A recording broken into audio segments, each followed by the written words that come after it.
Hey guys, I want to make a clarifying statement before you watch this video. I say if you sorry, I say if you see anything with the avocado green, it's from the 70s. If it's pottery, blah blah blah. What I meant to say was definitely check if the manufacturer was around. Do your due diligence. Just because it's avocado green or just because it's a pottery lamp doesn't mean it's from the 70s.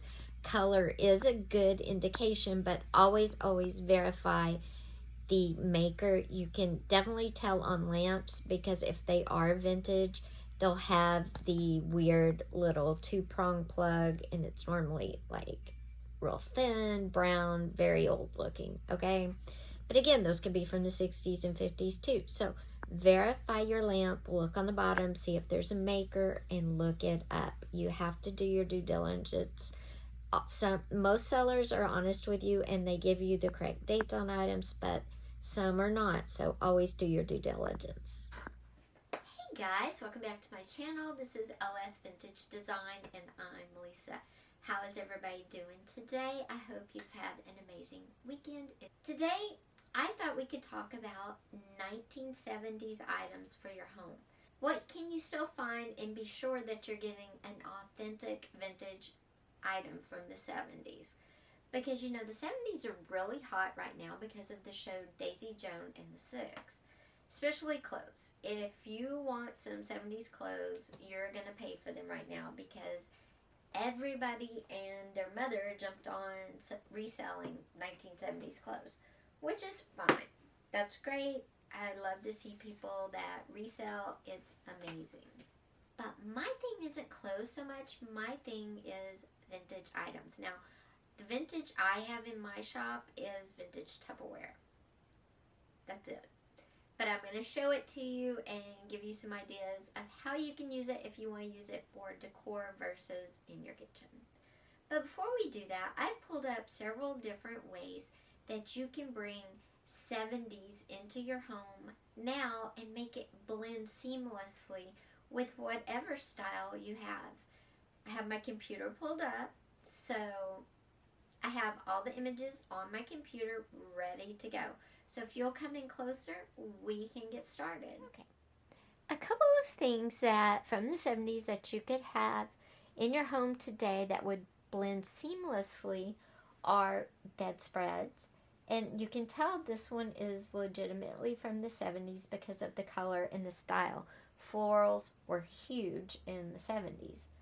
The next one is even more obvious because it is a velvet gold bedspread.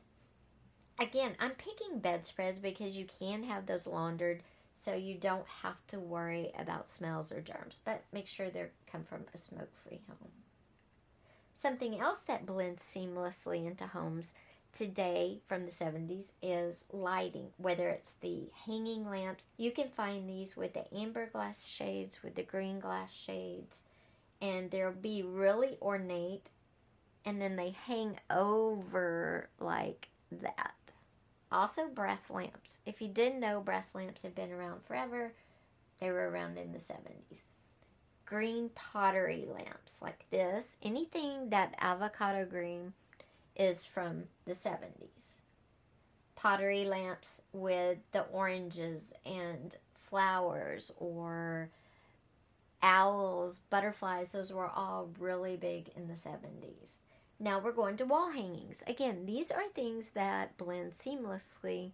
You just have to find the perfect one for your home. Now, of course, macrame, we all know, was around in the 70s, and of course, you can always put that in your home. It's a fabric behind, and this is like carpet almost. That's the only way I know to describe it. And it makes a picture. Mushrooms, butterflies, owls. And you can find some of these with calendars on them. There's just a lot of variation, but they're all very similar to this style. This is another lamp. Sorry, it was out of order. If you see, it's the cane back lampshade. This is real big 70s. Okay, another type of wall hanging that was really popular is things that come in twos. It can have mushrooms. It can have a lot of butterflies, like I said, mushrooms, the colors, Also, this copper and gold look. There was a thing in the 70s, you used to have the Tupperware parties. You would also have home decor parties. So it's a lot of cheap looking sets of wall hangings like this. Just a lot of like stuff to set around, that kind of thing. And then here's an example of the butterflies you'll find. These aren't the metal butterflies of the 50s and 60s. These are actually like cane. So if you're a fan of Daisy Joan and the Six and you've kind of fallen in love with the 70s and you want to work a little 70s into your home, of course, all of those are very attainable. Those were all on Etsy. Of course, you can go out to thrift stores, you can go to estate sales, and you would find, a lot more of the linens types, the kitchen linens, the wall hangings, the lamps, the wall art, the macrame, the bedspreads. You would even find bed linens. How much in those kind of things you want to use, of course, is all personal preference as far as the linens go. I would only get things I could launder, but that's me. Also, you could find curtains in some of the estate sales. So there's a lot of opportunity to add authentic 70s into your home. But if none of this really, fits with your aesthetic now, but you still want to bring in some 70s, I'm going to show you a few pieces I have that would assimilate into any decor. They're kitchen items, they're vintage Tupperware. But you don't have to use them for Tupperware. So let's go on out and take a look at something else 70s that I almost forgot about are the football guys from 1976, wall hangings. There's 3 of them. They're in the shop. They would look amazing in a man cave, in a child's room, anywhere.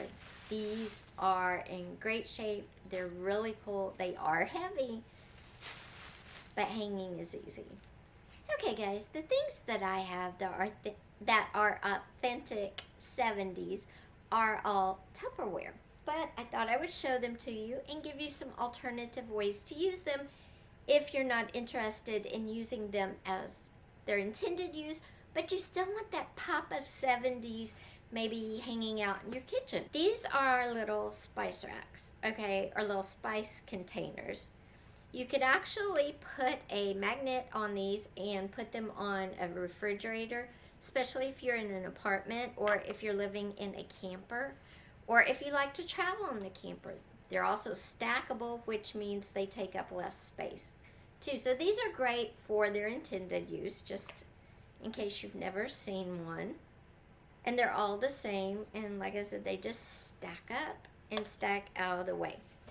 But what could you use these for if you don't really want to use them for spices, but you like the aesthetic? What you could do is stack them up like this and put a candle in the top one and have a really cool candle holder. And maybe you want to change them up because your aesthetic is maybe more the orange, the brown than the yellow, the green. You just flip them around like that. This is a pickle keeper or an olive keeper, whatever you want to put in it, which is great, again, if you live in a camper, you don't like to have a lot of multiple jars, you want everybody not sticking their fingers in it. Pickles go great, you can pull it out, everybody can get a pickle. But what if you didn't want it for that? You could definitely keep straws in this. And I'm thinking of things for the kitchen now. This would go in any room for multiple uses. And of course, we have the orange pitcher. If, again, you don't want to use it exactly for what it's intended for, you could definitely use it as a flower planter. You could use it to water your plants.